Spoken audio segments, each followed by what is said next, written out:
প্রতি বছর 26শে জানুয়ারি দিনটি আমরা অত্যন্ত শ্রদ্ধা ও আনন্দের সঙ্গে পালন করি। প্রজাতন্ত্র দিবসের গুরুত্ব অপরিসীম। এই দিনেই অর্থাৎ 26শে জানুয়ারি 1950 সালে স্বাধীন ভারতের সংবিধান কার্যকর হয় এবং ভারত একটি সম্পূর্ণ প্রজাতন্ত্র রাষ্ট্র হিসেবে আত্মপ্রকাশ করে। দীর্ঘদিন ব্রিটিশ শাসনের পর ভারত 15ই আগস্ট 1947 সালে স্বাধীনতা লাভ করে, কিন্তু স্বাধীনতার পর দেশ পরিচালনার জন্য একটি স্থায়ী ও সুসংগঠিত আইনের প্রয়োজন ছিল।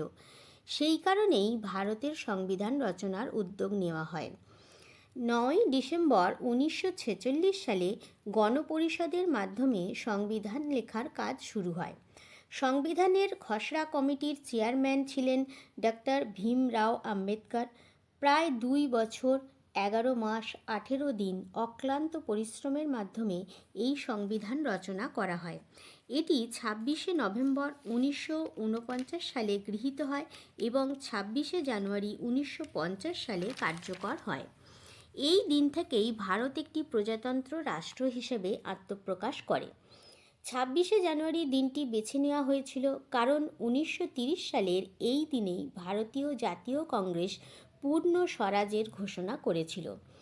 ভারতের সংবিধান বিশ্বের অন্যতম বৃহৎ লিখিত সংবিধান। এতে দেশের নাগরিকদের মৌলিক অধিকার, মৌলিক কর্তব্য ও রাষ্ট্র পরিচালনার নীতিমালা উল্লেখ করা হয়েছে।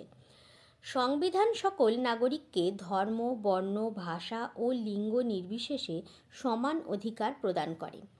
প্রজাতন্ত্র দিবস পালন উপলক্ষে দিল্লির রাজপথে বর্ণাঢ্য কুচকাওয়াজ অনুষ্ঠিত হয়। ভারতের রাষ্ট্রপতি জাতীয় পতাকা উত্তোলন করেন এবং 3 বাহিনীর শক্তি প্রদর্শন করা হয়। প্রজাতন্ত্র দিবস আমাদের শেখায় দায়িত্ববান নাগরিক হতে, সংবিধানকে সম্মান করে দেশের আইন মেনে চলতে এবং দেশের ঐক্য ও অখণ্ডতা রক্ষা করতে। পরিশেষে বলা যায়, প্রজাতন্ত্র দিবস শুধু একটি উৎসব বা ছুটির দিন নয়, এটি প্রত্যেক ভারতবাসীর কাছে জাতীয় চেতনা ও গণতান্ত্রিক আদর্শের প্রতীক।